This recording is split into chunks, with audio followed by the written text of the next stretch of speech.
Go. Okay, so at level 2, you need to do a lifting and lowering system. In other words, we do it for the rescue of a casualty that's hanging off the ropes, and we call it pitch and haul in South Africa. Other places of the world had other names for it. What I like to do is build the system for this purpose. I'm going to do a 1-to-1. You've got to make sure that your rope that you use will be sufficient to reach the casualty. Once you are up on aid, I build the system on the ground and I make sure that it's functioning correctly before I go up. What I need extra, I need an extra descender, hand jammer, prod, pulley, and then 3 slings. Pole obviously upside down, 2 carabiners, the other one is for extra weight, so that when you send it down the rope, you will have extra weight to go down easier. Put your Juma in. Everything is obviously upside down at this point. And then stick the pulley in. Now, important note here is make sure that on the pulley's end, the pulling rope is on the outside of the Juma. What a lot of people do is put it on the inside, and basically when you get to the top to release the system, it's extremely difficult because now you're pulling on the rope and you're trying to open the handle where the rope has been pulled on. So just make sure that your rope is on the outside. And then the problem with the 1-to-1 system is that this system is hard to release. So that's why people prefer to use a 3-to-1, because a 3-to-1 is easier. But I have a saying, 1-to-1 has its place and 3-to-1 has its place. For those purposes, if you use the right technique, 1-to-1 is a lot faster than 3-to-1. And the releasing of the system is a little trick to it. So I will show you guys all of that shortly. Okay, so now we're up here. Get myself into an aid position.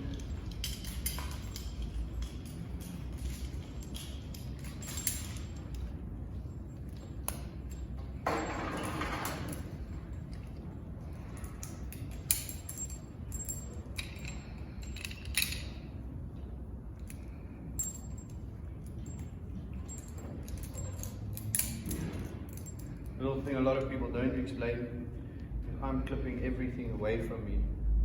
So I'm not coming around these ropes or anything. Everything will be coming the same direction. So when I get off, I'm not tangled in everything.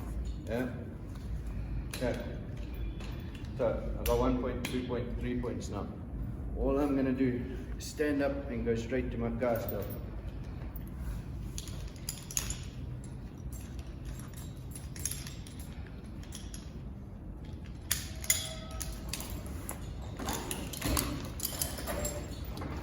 There we go. Alright, so for me, that's enough space. I'm going to create my second point for aiding. And for these purposes, I'm going to put that one at the back so it stays out of the way.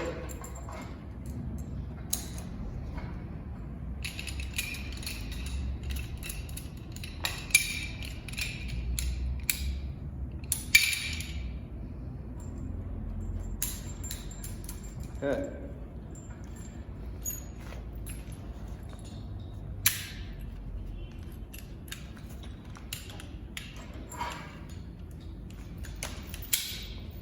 Right, I'm on 2 points. My casualty's down there. Next part is my system. So 3 bolts on the ground, and that's going to go in between me and my rope for casualties hanging out.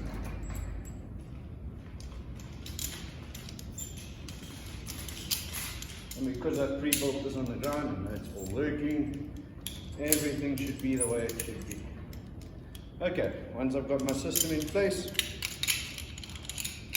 I'm going to take my backups and then I'm going to put them upside down. Now, here I'm using a shunt. If you were to use an ASAP, no problem. Just remember the tail end of the rope has to come through another carabiner also. In another video I'll show you that. For that purpose, I'm going to use 2 upside down shunts, so that if I need to reset the system for whatever reason, I can. Now, I'm going to send the system down. Very important, have a look down, look which rope is your guy's main line, and look which rope is the backup line. For this purposes, the black rope is the main line. So I clip the crawl line, and as I said previously, extra carabiners for weight. Make sure carabiners are closed properly, keep the rope separate, and send it down nice and easily.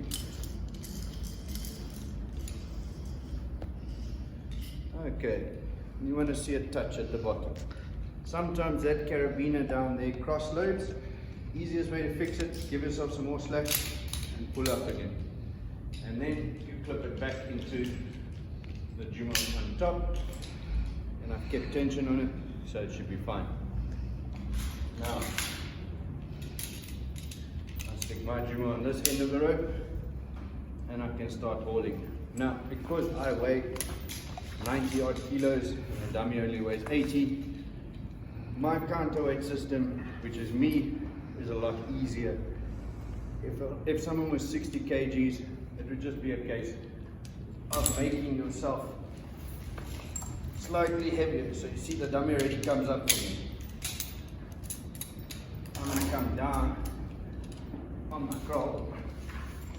Some people use a short link here, doesn't matter, either. Okay. So usually about head height with everything, and then you should be able to reach everything else with your hands. 1-to-1 system, as I said, it's a lot more efficient than 3-to-1. What you want to do, and it's a bit hard for me because I weigh more than the dummy, but I'm going to try illustrate it. You stand up all the way, and then you drop one hand, you get your balance, and you drop one hand down, and you pull up. I've had to hold the rope here, so it didn't do it automatically. Right? You pick him up a little bit, you see, okay, it should be now enough for you to get your backups in now. So I come up a little bit, give me that extra bit of headroom, and I put my backups in. Try and make sure that both of them face the same direction. Sometimes you might need to come up just a little bit more.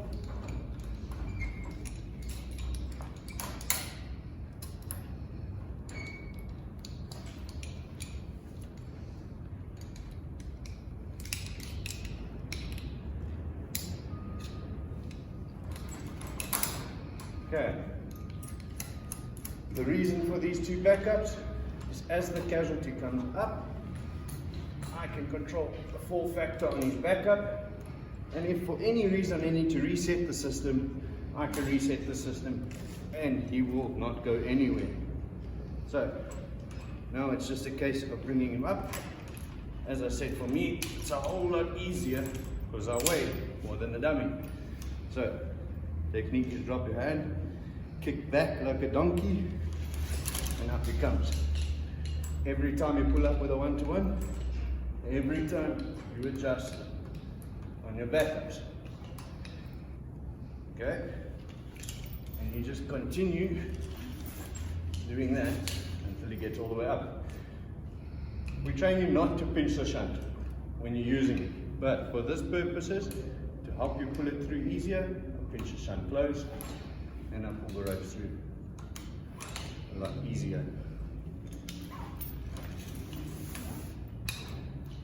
Once you've got some slack and it goes through easier on its own. And because both shunts are facing the same direction, I can pull both at the same time.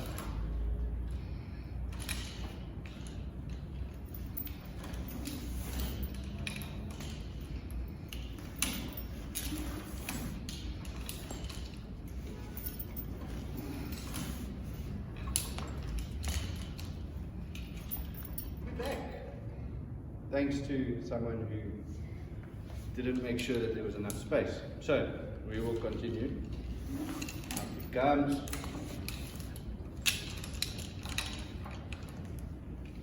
And guys, when a casualty gets up, you don't stand all over him. Treat him with respect. So, up. And that's my weight advantage.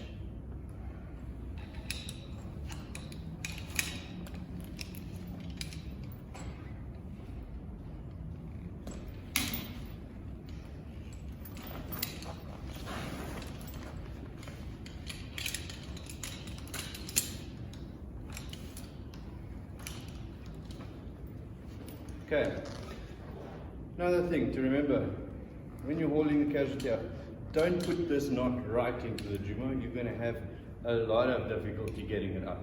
So leave about that much space, yeah? Like that. Okay, once the casualty's up here, you've got two options now. You've obviously got to either stick him on aid, use a set, another set of ropes or whatever. For this, I'm going to put him on aid. So, pick up his cast tails, they're not long enough, which means I need to reset the system. So, I make sure I've got everything pulled right up to the max, and then I drop my hand Juma down till about in line with his crawl. Come on. Try and find the hole. Okay. As I said before, because the rope is on the outside, I'm not going to have much issues releasing the Juma now. So, I lift up, open the Juma, pop the rope out, close the Juma. Now, because I put my Juma right down here, I'm controlling everything with my leg. My legs are a lot stronger than my arms. So, all I need to do is lift my leg up, and he's released. He is now hanging on the two backups, the shunts which I put in place. That is the whole reason I put them there, is in case I need to do something like this. So, I remove the crawl completely from here.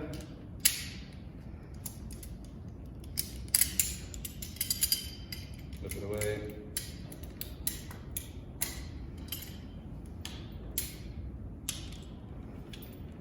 And I'm going to take the end of the rope and plug it into his lower D-ring. Okay, plug the system back in. Now my system is one solid point to him. And I continue hauling again. Okay, right. Now I should have enough length to get him clipped in somewhere. I'm going to load share with myself here. So, my system is a point, the dummy is on his own point here, and I'm over here. I can start stripping all the excess stuff out. So the dummy is on 2 points, I'm on 2 points. All of this is now null and void. So, always start with a crawl. So people generally forget about it. Rope's free there. Take his back up off.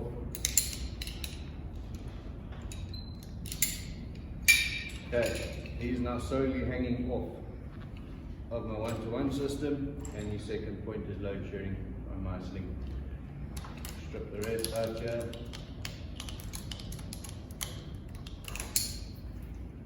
Try not to drop things.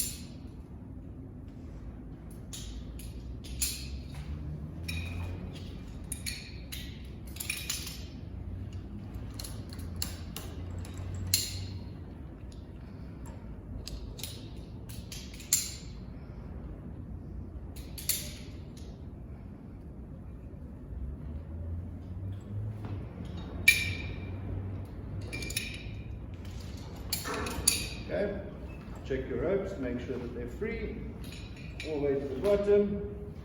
Those are your ropes you're going to get back onto now. So, I like double descenders, so I'm going to stick 2 descenders in.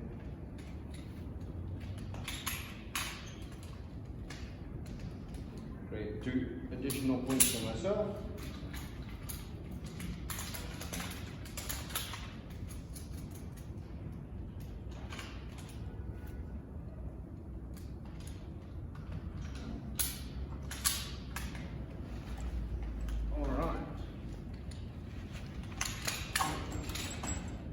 Okay. Go. 1, 2 points here, so I can start stripping my stuff off here.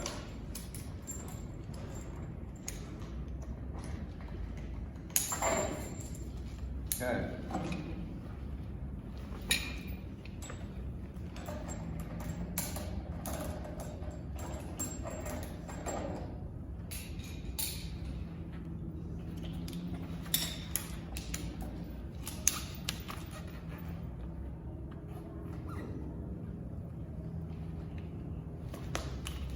Back to normal.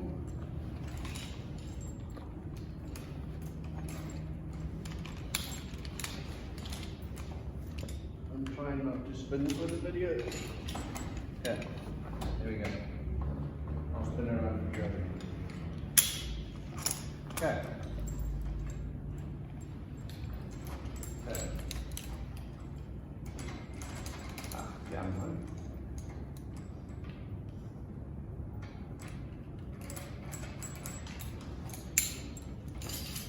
And there we go. I'm on 2 points, and he's on 2 points. So what I'm going to do now, make sure that rope stays out the way. Make sure these 2 ropes are on my side here, so that when I make my attachments, nothing is in the way. Okay. 1 point, using these guys still. Put the short link in through both descenders carabiners.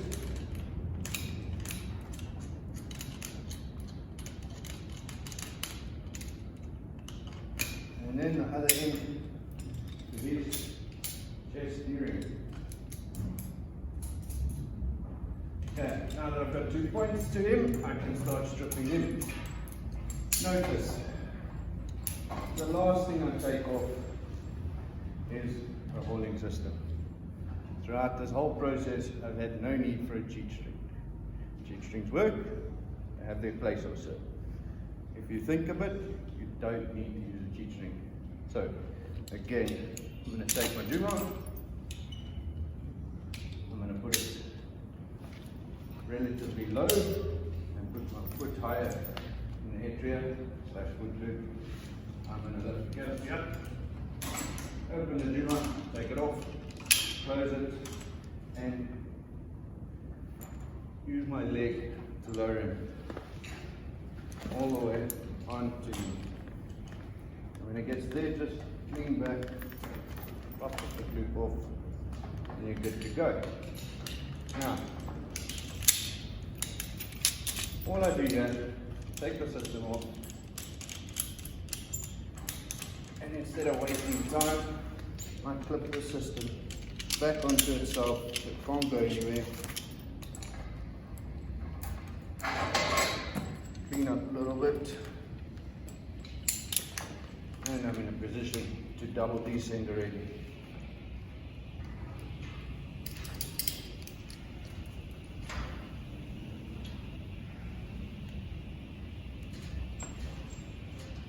Casualty touches the ground.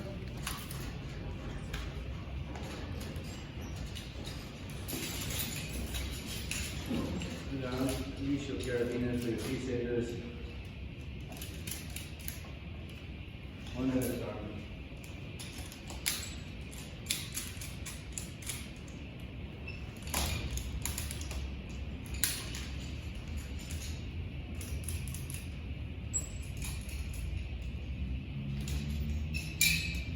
And you leave the casualty in recovery position.